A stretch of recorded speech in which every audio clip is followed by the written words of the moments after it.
I left home when I was 13 years old, really on a mission to fulfill the dream my father had for me. I was shipped out of my surroundings where it was obviously familiar to me, and I was sent to America where my grandparents were living. I stayed with them for 1 year. The object of the exercise was to get me out of a limited environment and put me out in obviously the land of opportunity to fulfill the dreams that my father had for me. I began playing tennis mainly because my mother encouraged me to, and even though I didn't like tennis, what I did like was to see my father smile every time I won a tennis match. So at the beginning of my tennis career, I did very well. I won a lot, and so I was smiled at a lot. I was shown off as his son. You know, obviously there was a lot of pride that was shown. But then one day, I unfortunately lost, like everybody does in life. And what happened to me after I lost was I was physically punished in a very big way by my father, to the point where it obviously wounded me severely, and it gave me this understanding that if you are going to be loved, and if you're going to be noticed, and if you're going to be obviously wanted in life, you have to win.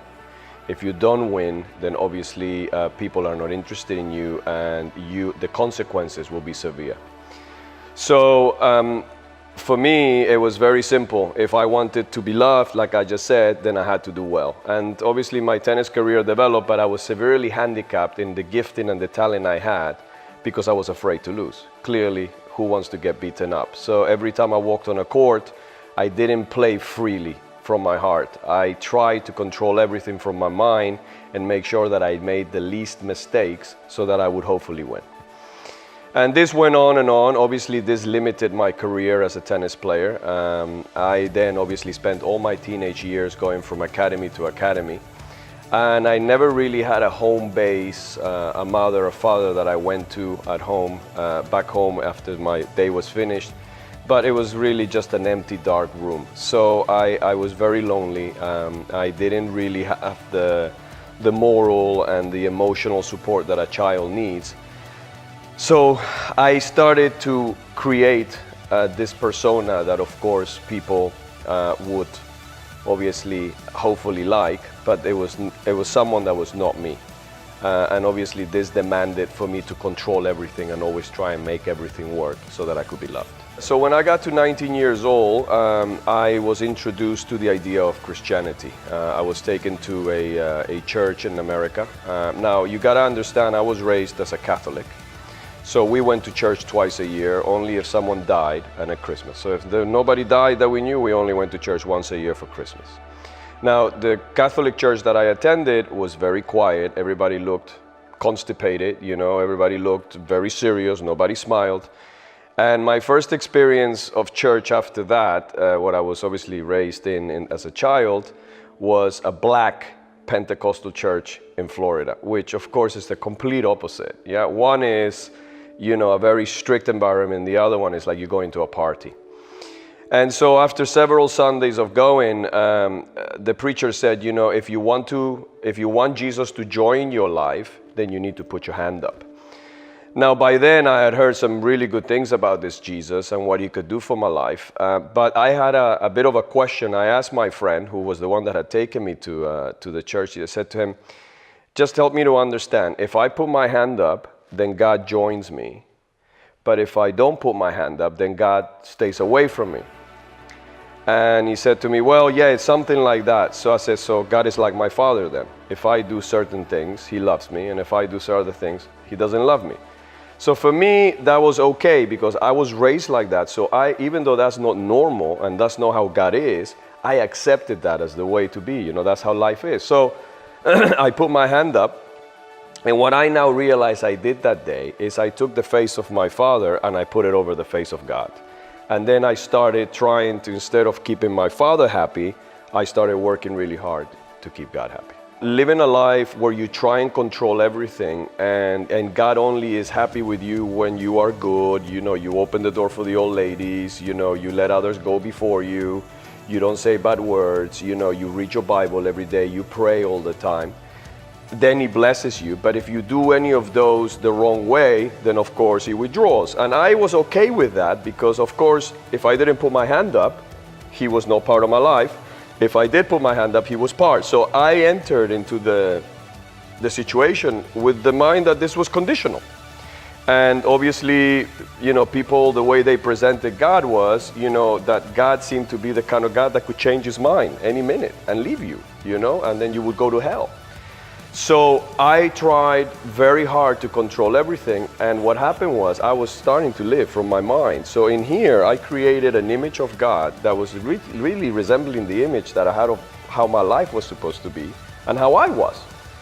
Obviously infliged on me by the experience of my own father. So, for me, it was like I knew how to manipulate God. I knew how to get him to do things for me. I also knew what would happen if he got mad. So if I did something wrong, then I expected things to be bad for a few days. And emotionally, I just became exhausted because all that was an ego-driven religion in the mind that never actually touched or healed my heart, which is what a relationship with Christ is meant to do. Living like this for a long time means that eventually you're either going to kill yourself or you're going to tell this God all his rules, all his manuals of how to do this and how to do that, and all the like the paraphernalia that comes with this false religion, right? You're gonna basically tell them to get lost. And so I was inside an airplane one time while I was working as a coach to some of the best tennis players in the women's professional tennis tour. And we were going between two tournaments, and it was a night flight. The sun was going down, and I realized that I've had enough. So I went to the back of the plane and I got in the bathroom, and I, in no uncertain terms, obviously language I cannot use here, but I told God to get lost. I told him I was sick of him. I was sick of his religion. I was sick of the Bible. I was sick of the preachers. I was sick of the preachers that said one thing on Sunday but did a different thing on Monday. I was sick of the people that talked about love inside the church, but when they walked out, they didn't even say good morning or goodbye. Whenever you talk to them, they have this superiority, like they were better than you. So for me, the whole thing was, I got to the point where I got fed up, and I said to God, if this is what life is like and this is how you are like, I don't want to be with you forever, in eternity. I don't want to be with you. If I have to go to hell, then I will. But I've had enough. At least before, I was happy and I had fun when I did things the wrong way. Now, I can't even have fun. So this is not worth living. And I broke down and I cried in a monumental way. And then I went back to my seat. And for the first time in my life, I felt loved and at peace. So I was sitting there and I was going, something is not right. I can't remember in the manual that I read the other day, the 7 ways to please God, where it said that you need to tell God to get lost. So I couldn't understand, because I honestly thought that was the end of my life, but little did I know that it was actually the beginning of my life. And today, as I look back, I realized that Jesus didn't come to tell us how life finishes, he came to tell us how life begins. And that day, I got rid of this God that had plagued me and had literally disintegrated me and my emotional life and my heart. And suddenly I came into the reality of the resurrected Christ, and I was obviously in God's presence. And so that's what I felt, because God is love and he is consistent. He doesn't change his mind. He's not schizophrenic like we are, where one day we love you, one day we don't. And and obviously suddenly I was loved and at peace. But the most beautiful thing about that is I wasn't having to do anything to feel it. So I was a bit scared. I wasn't too sure what it was, but I enjoyed that moment very much. Whatever my father did to me, his heart, his motivation was, in his eyes, to do good to me. He did to me what his mother did to him. And so in life, we can only give what we've been given. And so my father was a deeply wounded man, so he deeply wounded me. He couldn't give me love because he didn't know what that was, okay? His understanding of love was to beat me when I lost, and to hopefully, somehow push me through the winning line through beating me. And obviously that doesn't work, yeah? But that was his motivation. So there was a lot of resentment. There was a lot of, I don't want to say hatred, but there was a lot of anger in me against my father, because I felt not only had he wounded me deeply and limited me in a big way, but also he had pushed me to live my life in a particular area that I didn't really like, And so I began to understand that grace is giving to others what they could not give to you. And so God, as he began to heal my heart, he began to show me that I obviously needed to forgive my father and find some sort of common ground with him. And he also showed me that I would have to be the one that took that step towards that, because my father didn't have the tools to do that for me. And as far as he was concerned, nothing had happened. Everything was okay. And because I was successful as a coach, then obviously the beating and everything would, had worked. But little did he know that all of that happened not because of the beatings, but because of the healing and obviously the involvement, that direct involvement that God obviously had in my life. So basically, holding on loosely, you see, when we control life, we hold it tight. And the problem is, when we hold things tight, we allow nothing new to flow into our lives. So our experience of life and what our life is about is always the same thing. Now, people think that surrender means to just give up, and it doesn't. I believe God invites us into an active surrender. So whilst we are surrendered with him, he invites us to partner with him in whatever he's doing in our lives, whether it's with us or with others. And what he wants, and this comes from Psalm 42:10, where God says to David, "Be still and know that I am God." Okay? Now that word in Hebrew, "be still," means to relax your grip. So what basically God was saying to David is, David, listen, stop trying to control everything so I have a chance to show you that I'm God. And that's what basically God was showing me. He was saying, Pablo, look, hold on, but don't kill it. Don't try, leave some room for me in your life to also be able to interact with you and partner with you in what I want to do with you and even what you want to do. Let's work together. Don't throw me out, leave me here in the middle and go to the place where you try and get everything done through your own strength and through your own hard work. So I realized that day that when we hold on loosely, the results belong to God, right? The harvest is for him to give. Ours is to remain present in that road of grace, of surrender, and walk with him moment by moment and respond according to whatever comes our way. Well, at the essence in Christ, we are beloveds of God. We're beloved sons and daughters of God. That's it. And that's all we need to be. The problem is our shame drives us to feel inadequate and believe that that's not enough. So we try and add things to our lives to then show to the world, look, this is who I am.